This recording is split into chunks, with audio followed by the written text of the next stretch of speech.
سیدہ عائشہ رضی اللہ تعالیٰ عنہ فرماتی ہیں کہ ایک دن حضور کا درہ رحمت جوش میں تھا اور حضور نے فرمایا عائشہ جو مانگنا ہے مانگ لو۔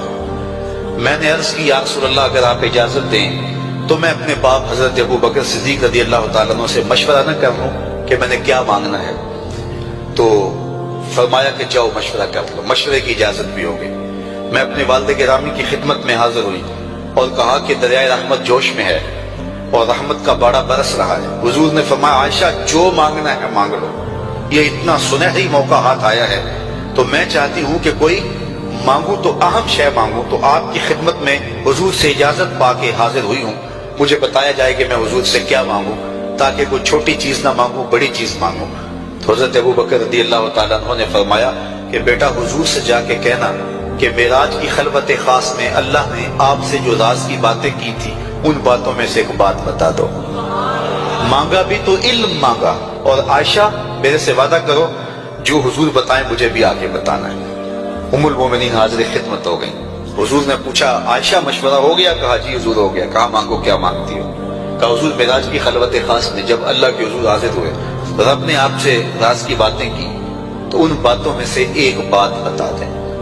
حضور مسکرا پڑے، اس بات پہ مسکرائے ہوں گے میرے یار غار کا انتخاب کیسا ہے، یا اس بات پہ مسکرائے ہوں گے کہ راز کی بات بتا دوں تو راز راز نہ رہا، لیکن وعدہ کیا تھا۔ کہا عائشہ سنو، جب میں قرب خاص میں پہنچا تو میرے مالک نے مجھ سے راز کی جو باتیں کی ان میں سے ایک بات یہ تھی محبوب تیری امت میں سے کوئی شخص کسی شخص کا ٹوٹا ہوا دل جوڑ دے تو میرے اوپر لازم ہے بغیر حساب کے جنت عطا کرو۔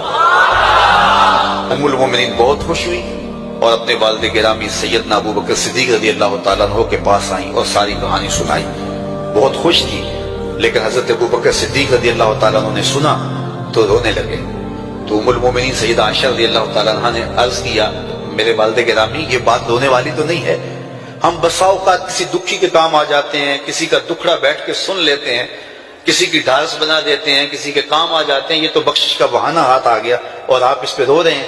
تو فرمانے لگے عائشہ اس کو معکوس بھی پڑھو، تصویر کا دوسرا رخ بھی دیکھو، اگر کوئی شخص کسی کا ٹوٹا ہوا دل جوڑ دے تو بغیر حساب کے جنت میں جائے گا، اس کا دوسرا رخ یہ ہے اگر کوئی کسی کا دل توڑ بیٹھے تو سیدھا جہنم میں جائے گا۔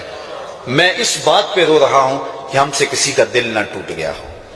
تو آج کی اس مجلس کے اندر کیا یہ دو باتیں میں اور آپ اپنے پلے باندھ سکتے ہیں؟ ایک کا تعلق حقوق العباد سے ہے اور ایک کا تعلق حقوق اللہ سے ہے۔ حقوق اللہ میں سب سے اہم چیز نماز ہے اور پہلا سوال قیامت کے دن نماز کا ہی ہوگا۔ بلکہ حضور نے معراج میں جو مختلف مظاہرے دیکھے ان میں ایک چیز یہ بھی دیکھی، کچھ لوگوں کے سر پتھر سے کچلے جا رہے تھے، پھر صحیح ہو جاتے، پھر کچلے جاتے۔ جبریل سے پوچھا یہ کون لوگ ہیں؟ تو کہا آپ کی امت کے یہ لوگ وہ لوگ ہیں کہ جن کے سر نماز سے باری رہتے تھے۔ نماز کا کہو نہ بے نمازی کو، تو وہ پہلا بہانہ تو یہ لگائے گا کہ میرے کپڑے ٹھیک نہیں ہیں۔ میرے بزرگ فرمایا کرتے تھے تیرے کپڑے کیسے پاک ہو سکتے ہیں؟ تو رب کے حضور جھکنا نہیں جانتا، آ اس کے حضور جھکنا سیکھ لے، وہ تیرا لباس بھی پاک کر دے گا، تیرا دل بھی پاک کر دے گا۔ تو دوسرا بہانہ یہ ہوتا ہے کہ ہفتے کو شروع کروں گا، جی پہلی تاریخ سے شروع کروں گا۔ یہ وہ بندہ کہہ رہا ہے ہفتے کا وقت وہ دے رہا ہے جس کے پاس ایک لمحہ بھی اپنا نہیں ہے، جس کو یہ نہیں پتا کہ اٹھنے والا اگلا قدم کہاں ہوگا۔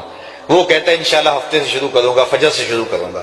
میاں اللہ کے حضور بلاوا 5 وقت ہمیں آتا ہے، حی علی الصلاۃ حی علی الفلاح۔ کتنے بدبخت ہیں کہ جو اس پکار پہ اٹھ کے اس کے حضور حاضر نہیں ہوتے۔ 5 گانا نماز شعار زندگی بنا لو، اور ہم یہ پکا عزم مصمم کر کے اٹھیں، اتنے زور سے ہم ارادہ کریں کہ شیطان بھاگ جائے، ہماری ہوا سے بھی بھاگ جائے۔ یہ تو اتنے پختہ ارادے کے ساتھ عزم کر کے جو ہے وہ آج ارادہ کر کے یہاں سے نکلے ہیں کہ وہ فجر کے وقت ہمیں بہکانے میں کامیاب نہ ہو، ادھر اذان پکارے ادھر ہم دوڑتے ہوئے اللہ کے گھر کی طرف پلٹ آئیں۔ ہم یہ عزم کریں کہ آج کے بعد نماز نہیں چھوڑیں گے۔ اللہ مجھے آپ کو 5 گانا نماز کی توفیق نصیب کرے اور ہمیں توفیق نصیب کرے کہ ہم کسی کے دل شکستگی کا سامان نہ کریں۔